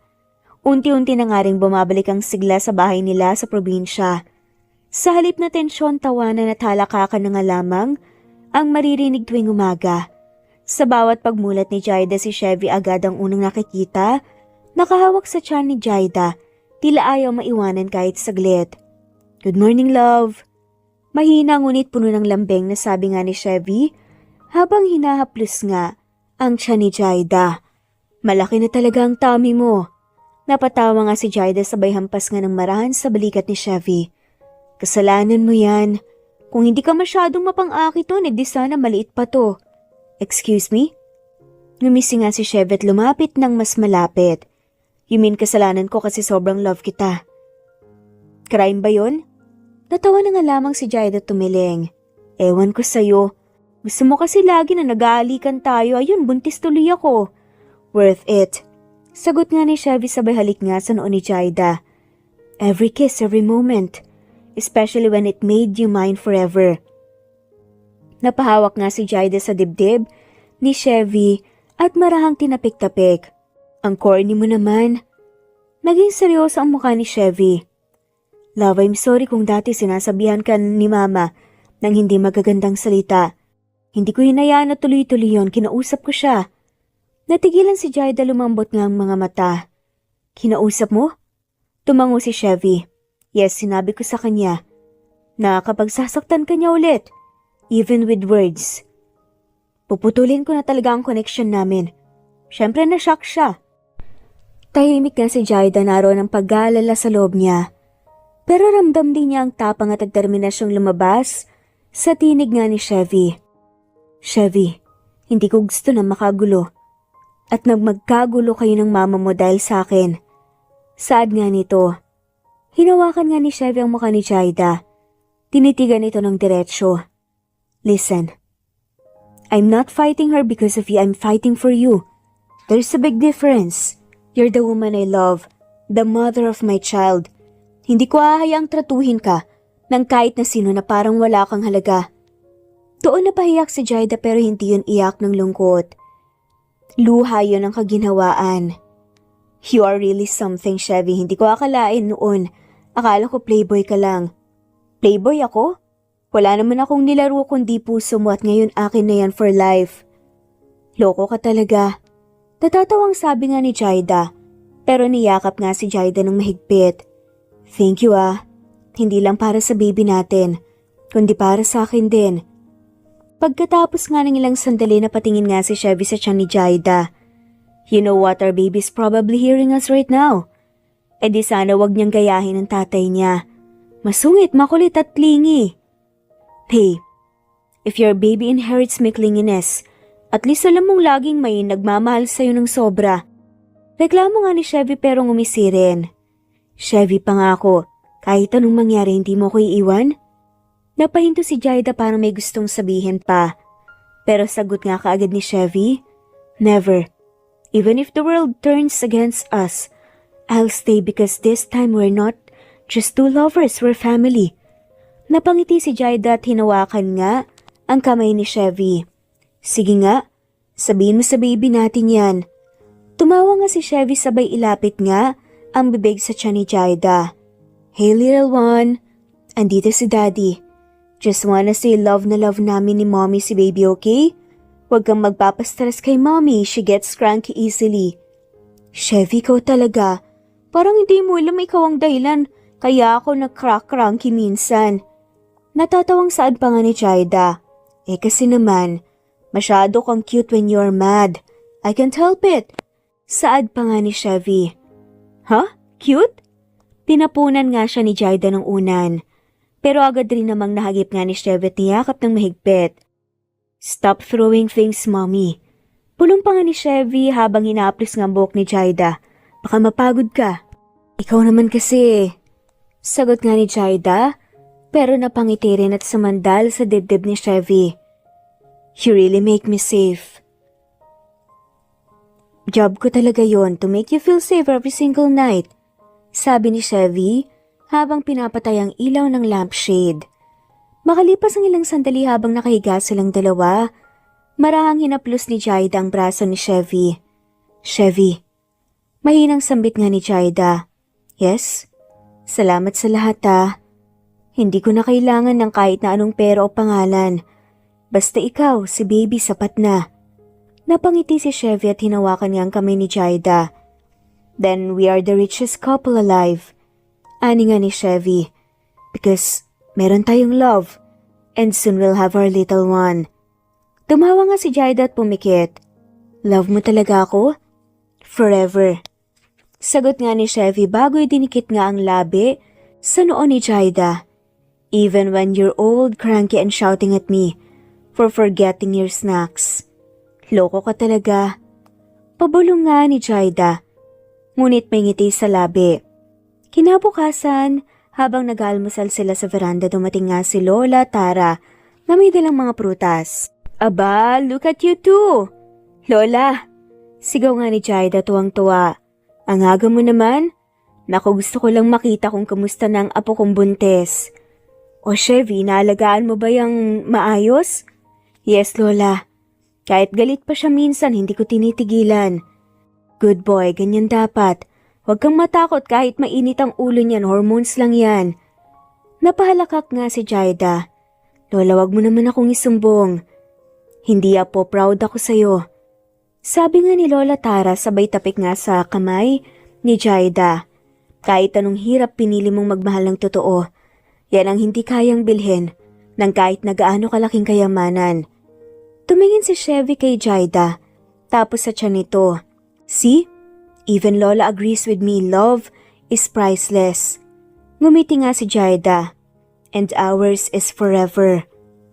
At habang kumakain sila, nagsimula na nga silang magtawa ng tatlo. Masaya nga si Lola Tara sa apo niyang si Jaida at kampante nga siyang nasa maayos nga na lalaki ang apo niya. 5 taon na nga ang lumipas, tahimik at payapa ang umagang yun sa probinsya.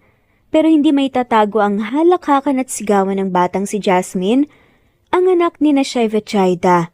Tulad ng ina niya, mataray din ito pero sobrang malambing kapag gusto. Tulad din ng ama niya, clingy at makulit. Daddy, don't touch my hair! Sigaw nga ni Jasmine habang tinatali nga ni Chevy ang buhok nito. It's ugly, Mommy, said dapat na may bow.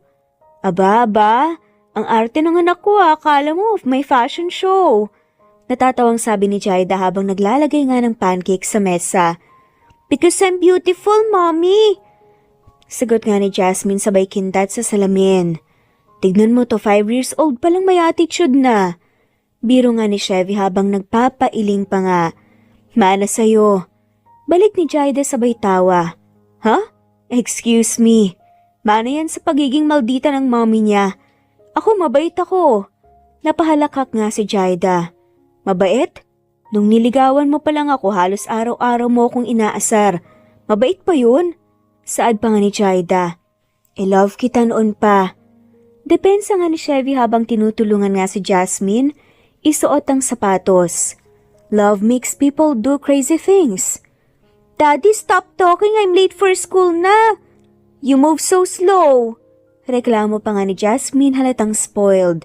Hoy anak, huwag kang bastos kay daddy mo Sabat naman ni Jaida. Sorry mommy, I love you. Sagot nga ni Jasmine sabay halik sa pisngi ni Jaida. See? Sweet pa rin just like me.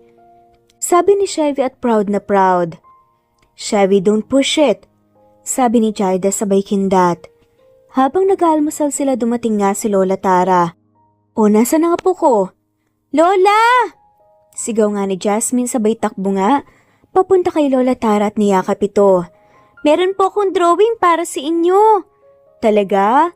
Patingin nga. Tuwang-tuwa na sagot nga ni Lola Tara. Binuksan nga niya ang papel at isang doodle na may 4 na tao. Mommy, Daddy, Lola at si Jasmine.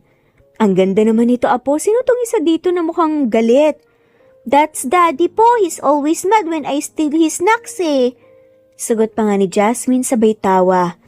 Napahalakhak na nga lamang si Jaida. Tama ka dyan anak, kahit ako pinagdadamot niya minsan. Hoy, hindi ako madamot, protective lang ako sa snacks ko. Sabay sabat nga ni Chevy. You're funny, Daddy! Halakhak nga ni Jasmine.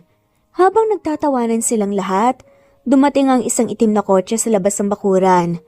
Pumasok si Doña Cheska kasama ang anak niyang si Krisha. Pareho silang nakaayos, elegante, Pero mas magaan na ang aura nila ngayon. Wala nang dating lamig at yabang. Tahimik sandali si Jaida pero agad din naman siyang ngumiti. Mama Cheska!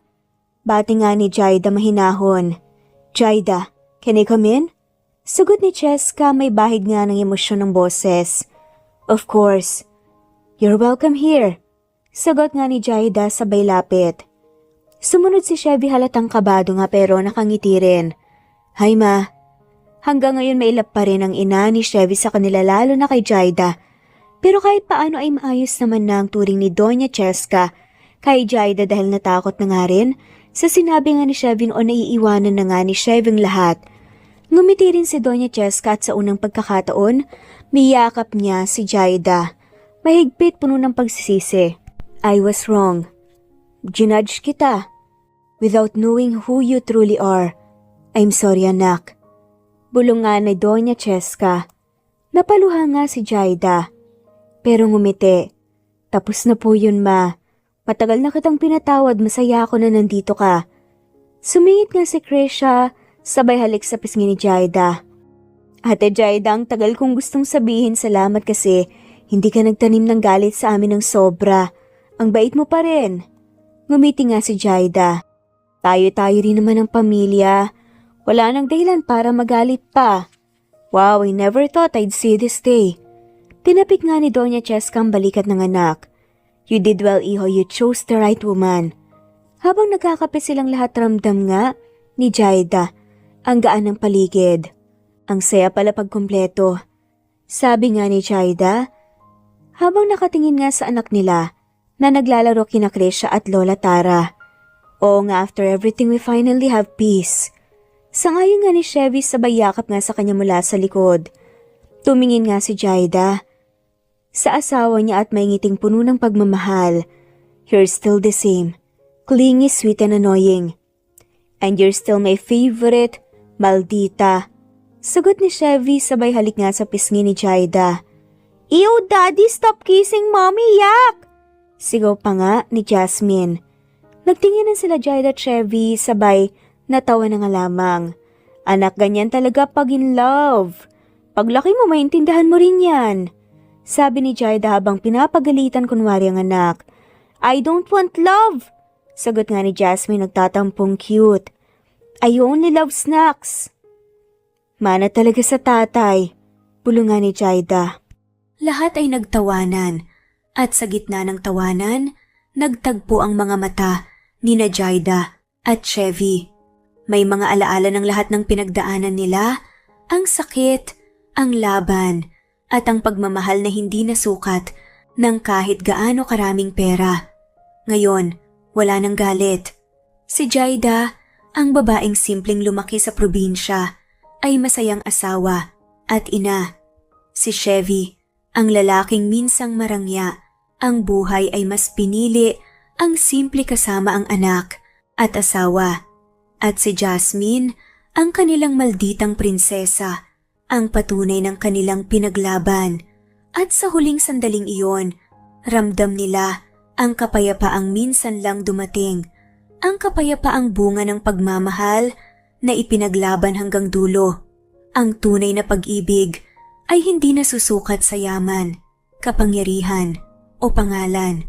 Tulad ni na Jaida at Chevy, pinatunayan nilang kahit gaano kahirap o gaano karaming pagsubok, mananatiling matatag ang pagmamahal kapag may respeto, pagtitiwala at pagpapatawad. Mahalaga ang pamilya, ngunit higit sa lahat, mahalaga ang kakayahang tumayo at ipaglaban ang taong mahal mo ng may kababaang loob.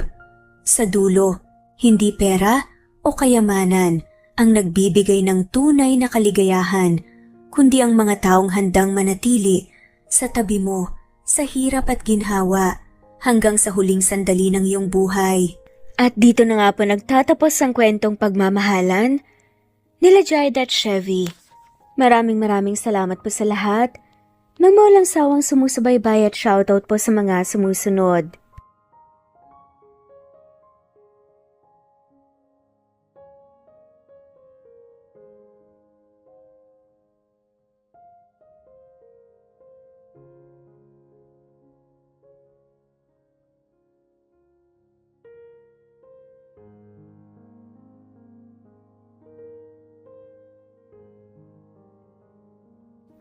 Presbyteros Rose, Maria Evangelista, Eli Evangelista Anderson, Marisa de los Reyes of Saudi Arabia, Conchita Alos Rage, Ana Flor Saico, Christian Fidelino, Judith Castro, Beth Sardina, Jelly Tampos, Fatma Mansul, Senenor Zame, Flor Cabrera of Santa Rosa Laguna, Liliano Bebe,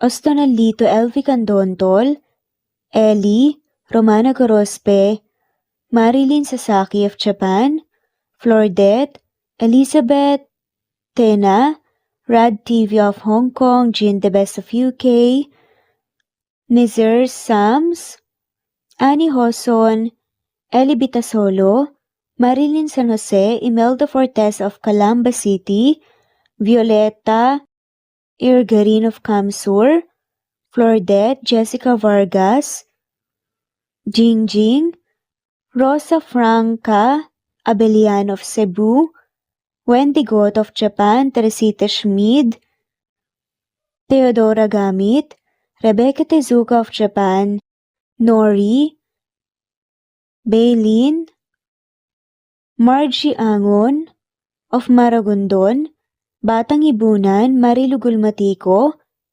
Leda Dapito, Geraldine Ana Victoria Linley of Macau, Marites Nitura, Reynante Salamanya, Pasita Eliazar, Jingjing Nazareno, Gina Monge, Rosemary Vasquez, Mercy Villantes, Freda Reyes, Teresita Loida Gabas, Christian Fidelino, Ellie, Wilma Dargantes, Teresita de los Santos, Teodora Gamit, Rosemary, Romana, Leonisa, Hidim, Jean Debes, Eddie Codillian of Winnipeg, Canada, Flor, Ellie, Emily, Elila, Merlin, Leonisa Azotes, M. Season Vlog, Princess Rocker, Emma Gura,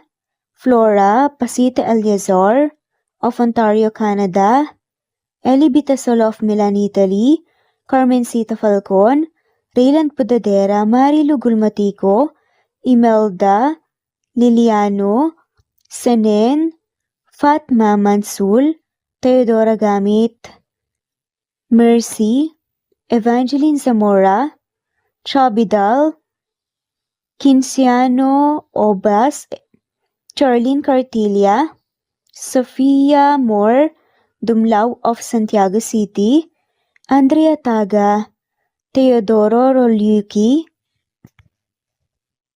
Ligaya Calvo, Maria Teresa Rosendo Corpin, Ida Rojas, Stephanie Arroyo, Kidim, Bonifacio Quinzon, D. Naitan Canada, Erlenda Heronda of Matanao, Davao del Sur, Leonila Perea of Concepcion Nay, Cavite, Elsa Opiane, Presbyteros Fenavares, Ederlina Albiso, Lorna Ayman, Rose Marie Vasquez, Leonisa Azotes, Irish de la Peña, Marilyn San Jose, Eli Bitasolo, Senen, Catherine Lacinario, Ronilio, Marisa de los Reyes, Eddie Codillian of Canada, Jean the Best of UK, Teresita, Rebecca Tezuka of Kawasaki, Flora Fes Parung of Batangas City, Ruby Corazon Riera, Elvi Candontol, Naitan Canada, Wilma Dargantes, Annie Hoson,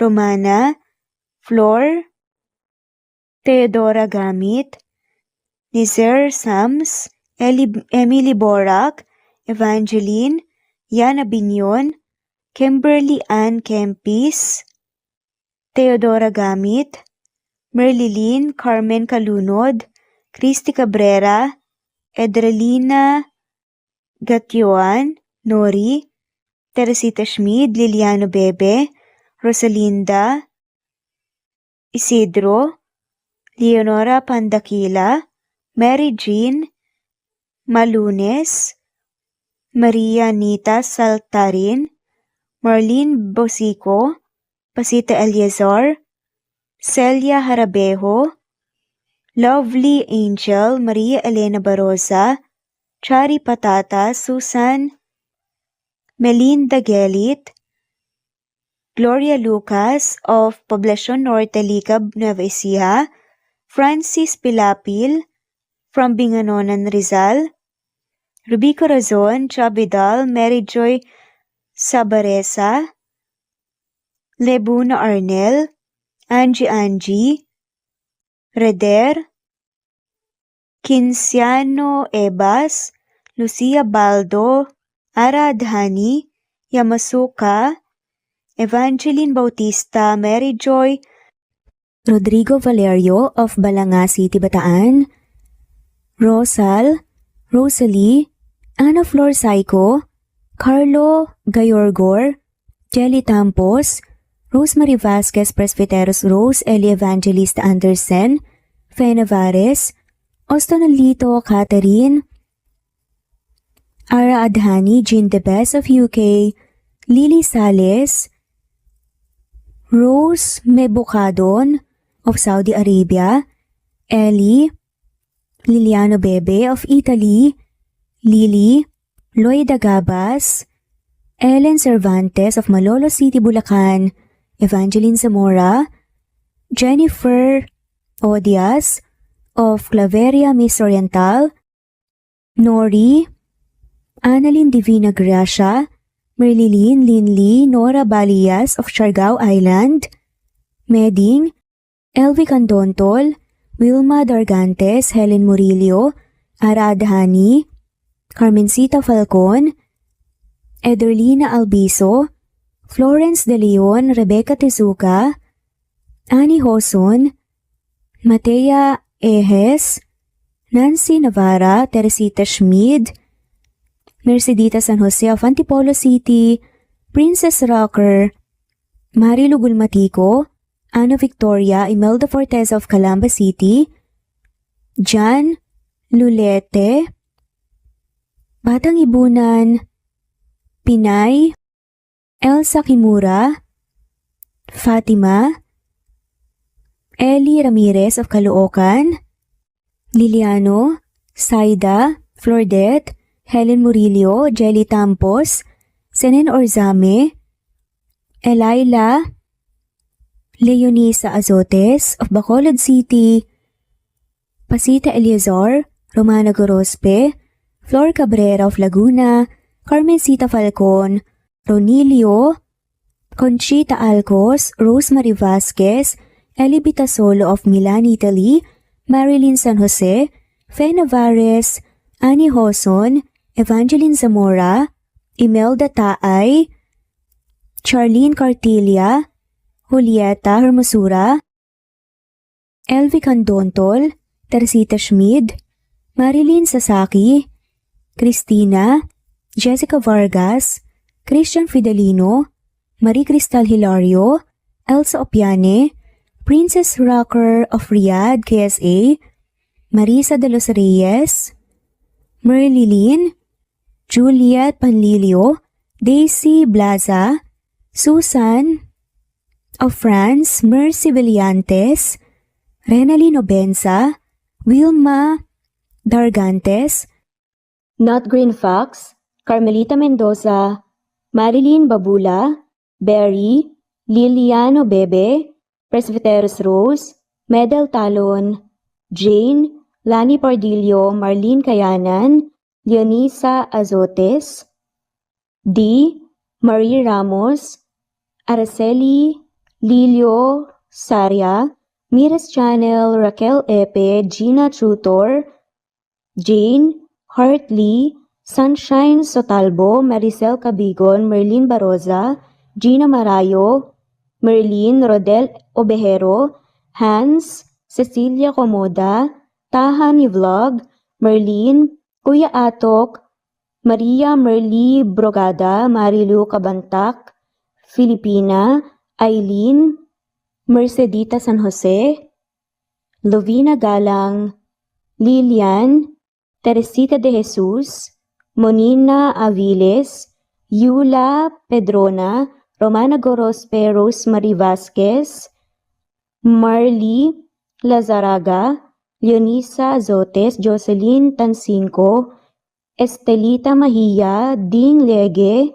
Marisa de los Reyes Arroyo, Leia Paul Vinar, Steve the Music, Rain, Presbyteros Rose, Ostonalito, Alexa Ani, Matea Estrella, Agustina, Onaba Cogin, Jessica Vargas, Celine, Merlilyn Baroza, Annie Hoson, Elimana Lili, Mercy Villantes, Eli Evangelista Anderson, Eli Bitasolo of Italy, Ann Mariano, Fredelisa de Guzman, Carmencita Falcon, Merlin Bravo, Cecilia Ramos, Evangeline Zamora, Edralina Gatchoan, Marites Nitura, Agustina Niceto, Marian, Ann Aliflor, Lily Roda Barcial, Alma Ebdao, Minda Tandok,